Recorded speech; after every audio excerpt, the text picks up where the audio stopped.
కొన్ని ఘోరాలు వింటే ఒళ్ళు జలధరిస్తుంది. అసలు ఇలాంటి మనుషులు కూడా ఉంటారా అనిపిస్తుంది. ఆ మధ్య అనేక మందిని బందీలుగా తీసుకెళ్లిన హమాస్ ఉగ్రవాదుల అరాచకాలు ఒక్కొక్కటి వెలుగులోకి వస్తున్నాయి. 54 రోజుల పాటు వారి చెరలో ఉండి ఇటీవల విడుదలైన ఇజ్రాయిలీ ఫ్రెంచ్ టాటూ ఆర్టిస్ట్ మియాస్కెమ్ తనకు ఎదురైన అనుభవాలను అంతర్జాతీయ మీడియాలో పంచుకున్నారు. తనను చీకటి గదిలో బంధించారని, ఎవరితోనూ మాట్లాడే అవకాశం ఉండేది కాదని తెలిపారు.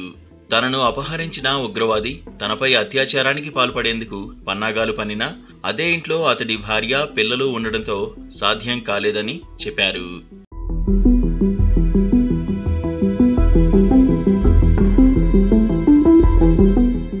మ్యూజిక్ ఫెస్టివల్లో నన్ను కిడ్నాప్ చేశారు. చీకటి గదిలో పడేశారు. అక్కడ ఎవరూ ఉండేవారు కాదు. నిత్యం ఓ ఉగ్రవాది నన్నే గమనిస్తూ ఉండేవాడు. అతడి చూపులు నన్ను బాగా ఇబ్బంది పెట్టేవి. లైంగిక దాడి చేసేందుకు ప్రయత్నించాడు. అదే ఇంట్లో అతడి భార్య, పిల్లలు ఉండేవారు. దీంతో అత్యాచారానికి పాల్పడడం అతడికి సాధ్యం కాలేదు. ఒకరోజు అతడి భార్య బయటికి వెళ్లిన సమయంలో ఆమె అంటే ఇష్టం లేదని చెప్పాడు. మరోవైపు ఉగ్రవాదులు ఎప్పుడు నన్ను చంపేస్తారో అనే భయం వెంటాడుతూ ఉండేది. నా పరిస్థితి బోన్లో బంధించిన జంతువులా మారింది. ఎప్పుడేం జరుగుతుందోనని అనుక్షణం ఎంతో వేదన అనుభవించాను అని చెప్పింది ఆమె.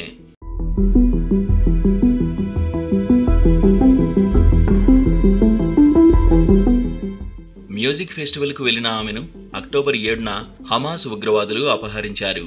అనంతరం ఇజ్రాయెల్ సేనలు గాజా స్ట్రిప్ పై యుద్ధం ప్రకటించాయి.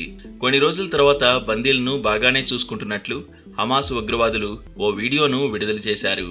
అందులో మియాస్కెమ్ ఉండడంతో ఆమె బ్రతికే ఉన్నట్లు ప్రపంచానికి తెలిసింది. అప్పట్లో హమాస్ చెరలో ఉండడంతో అన్ని విషయాలు బయటకు చెప్పలేదని తెలిపారు. ఇజ్రాయెల్, హమాస్ మధ్య కుదిరిన తాత్కాలిక కాల్పుల విరమణ ఒప్పందంలో భాగంగా హమాస్ కొందరు బందీలను విడుదల చేసింది. ఇందులో మియాస్కెమ్ కూడా ఉన్నారు. చెర నుంచి విడుదలైన వెంటనే ఆమె ఇన్స్టాగ్రామ్ ద్వారా స్పందిస్తూ మళ్లీ మేము డాన్స్ చేస్తామంటూ ఓ కొత్త పచ్చబొట్టు వేసుకోవడం విశేషం.